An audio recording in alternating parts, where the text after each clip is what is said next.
بسم اللہ الرحمن الرحیم۔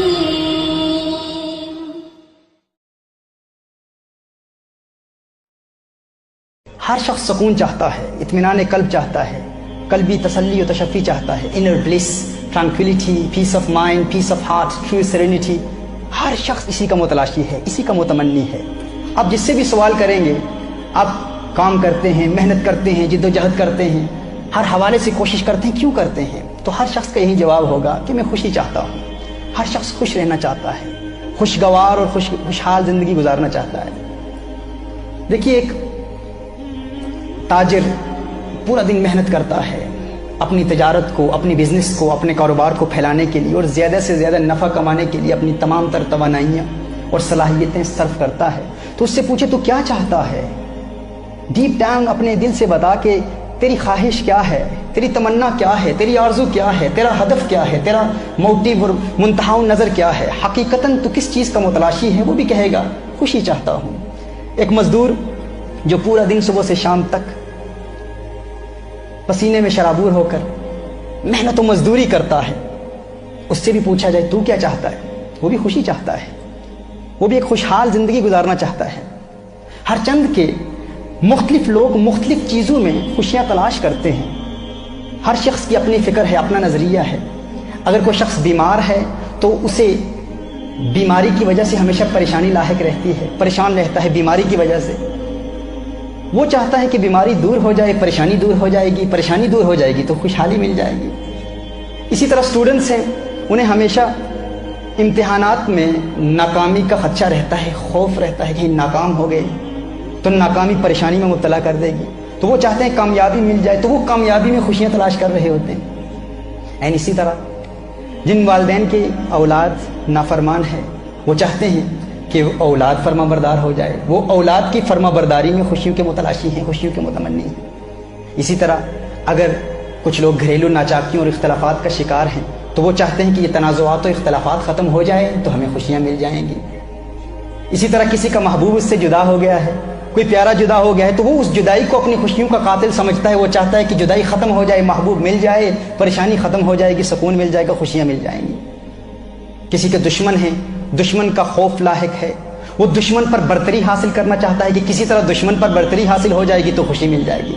یعنی ہر شخص خوشی تلاش کرتا ہے، البتہ خوشی جس میں تلاش کی جا رہی ہے وہ وسائل اور اسباب اور ذرائع مختلف ہو سکتے ہیں، لیکن الٹیمیٹ گول، منتہا و نظر، ہدف سب کا ایک ہی ہے کہ خوشی مل جائے۔ یعنی انسان خوشی کا متلاشی ہے، خوشی چاہتا ہے۔ اب یہ خوشی چاہتا کون ہے؟ انسان چاہتا ہے نا خوشی۔ تو سوال یہ پیدا ہوتا ہے انسان ہے کیا؟ انسان کی تعریف کیا ہے؟ تو یاد رکھیے، انسان دو چیزوں کا مجموعہ ہے، ایک انسان کا جسم ہے اور ایک انسان کی روح ہے۔ اور حقیقی خوشی انسان کو اس وقت ملتی ہے جب انسان اپنے جسم کے تقاضے بھی پورے کر رہا ہوتا ہے اور روح کے تقاضے بھی پورے کر رہا ہوتا ہے۔ اگر آپ چاہتے ہیں نا کہ خوشی مل جائے، خوشی کہاں ملے گی، کیسے ملے گی، تو یہ جاننا ہمارے لیے ضروری ہے کہ خوشی حاصل کون کرے گا؟ خوشی انسان حاصل کرے گا نا۔ تو یہ جاننا بھی ضروری ہے انسان کیا ہے۔ انسان دو چیزوں کا مجموعہ ہے، ایک انسان کا جسم ہے اور ایک انسان کی روح ہے۔ ایک جسم ہے اور ایک انسان کی روح ہے۔ ہمیں جسم کو بھی خوش کرنا ہے اور روح کو بھی خوش کرنا ہے۔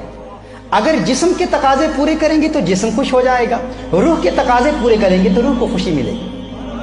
اب سوال یہ پیدا ہوتا ہے کہ جسم کے تقاضے کیا ہیں، روح کے تقاضے کیا ہیں؟ اللہ عز و جل جسم کے متعلق قرآن کریم میں ارشاد فرماتا ہے نا کہ اللہ عز و جل نے اس جسم کو اس مٹی سے پیدا فرمایا۔ یہ جسم کیسے بنا؟ اللہ فرماتا ہے وَمِنْ آيَاتِهِ أَنْ خَلَقَكُم مِّن تُرَابٍ۔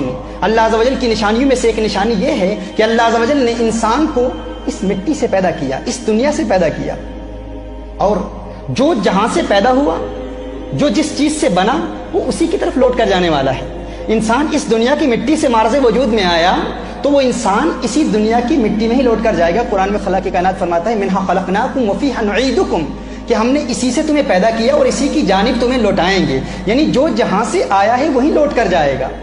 اسی طرح اللہ عز و جل نے روح کو بھی پیدا کیا۔ اب سوال یہ پیدا ہوتا ہے یہ روح کہاں سے آئی ہے؟ اللہ فرماتا ہے وَنَفَخْتُ فِيهِ مِنْ رُوحِي، اور جب ہم اپنی جانب سے ایک خاص معزز روح پھونک دیں، یعنی روح کہاں سے آئی ہے؟ اللہ فرماتا ہے یہ اللہ کی جانب سے ہے، روح اللہ کی جانب سے آئی ہے، اور جو اللہ کی جانب سے آئی ہے وہ اللہ کی طرف لوٹ کر جائے گی۔ انا للہ و انا الیہ راجعون، قرآن کریم میں ہے نا الذین اذا اصابتہم مصیبۃ قالوا انا للہ و انا الیہ راجعون، وہ کیا کہتے ہیں کہ ہم اللہ کے لیے ہیں اور اللہ کی جانب ہی لوٹ کر جانے والے ہیں، یعنی جو جہاں سے آیا ہے وہیں لوٹ کر جائے گا۔ جسم دنیا سے آیا ہے تو جسم اسی دنیا کی مٹی میں لوٹ کر جائے گا، روح اللہ کی جانب سے آئی ہے اور اللہ کی جانب لوٹ کر جائے گی۔ اب دیکھیے جو جہاں سے آیا ہے وہیں لوٹ کر جائے گا اور اس کی غذا بھی وہیں سے آتی ہے، جو جہاں سے آیا ہے وہیں لوٹ کر جائے گا اور جہاں سے آیا ہے اس کی غذا بھی وہیں سے آتی ہے۔ اللہ عز و جل نے انسان کے جسم میں کچھ تقاضے رکھے ہیں، انسان کے جسم کی چند ریکوائرمنٹس ہیں، انسان چند چیزیں چاہتا ہے۔ مثال کے طور پر ہمیں پیاس لگتی ہے، ہم پانی چاہتے ہیں، اللہ عز و جل نے انسان کے جسم میں پیاس رکھی ہے۔ اب پیاس کا تقاضا اللہ عز و جل نے انسان کے جسم میں رکھا ہے، جب تک انسان کی پیاس بجھتی نہیں ہے انسان خوش نہیں ہو پاتا، پریشان رہتا ہے۔ انسان کو بھوک لگتی ہے تو پریشان ہوتا ہے، جب انسان کھانا کھا لیتا ہے تو پریشانی دور ہو جاتی ہے۔ ایسا ہے نا کہ جب تک انسان کھانا نہیں کھاتا انسان پریشان رہتا ہے، کھانا کھا لیتا ہے پریشانی دور ہو جاتی ہے۔ ہر چند کی وہ پریشانی عارضی طور پر دور ہوتی ہے لیکن کھانا انسان کے جسم کے تقاضوں کو پورا کر رہا ہے۔ تو اللہ عز و جل نے انسان کے جسم میں بھی کچھ تقاضے رکھے ہیں اور اللہ عز و جل نے انسان کی روح میں بھی کچھ تقاضے رکھے ہیں۔ جسم کا تقاضا کیا ہے؟ جسم کو بھوک لگتی ہے، جسم کو پیاس لگتی ہے، کھانا بھوک مٹاتا ہے، پانی پیاس بجھاتا ہے، یعنی انسان کے اندر اللہ عز و جل نے انسان کے جسم میں کچھ چیزیں رکھی ہیں، انسان کے جسم کے کچھ تقاضے ہیں۔ جب وہ تقاضے پورے ہوتے ہیں تو عارضی طور پر انسان کو خوشی محسوس ہوتی ہے۔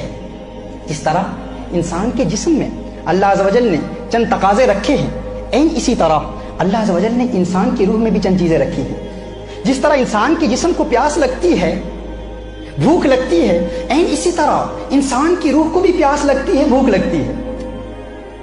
روح بھی پیاسی ہوتی ہے، روح کو بھی بھوک لگتی ہے۔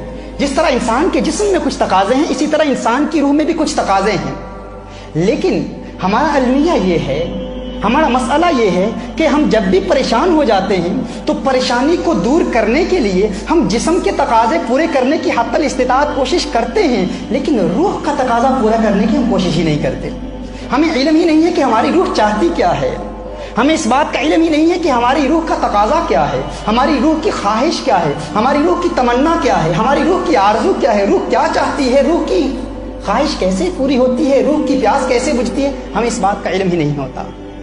اور خوشی، الٹیمیٹ بلیس، حقیقی سکون، سکینہ قلب، طمانینت قلب، انر ٹرانکویلٹی، یہ انسان کو اسی صورت میں حاصل ہوتی ہے جب انسان جسم کے تقاضے بھی پورا کرے اور انسان روح کی خواہشات بھی پوری کر رہا ہو۔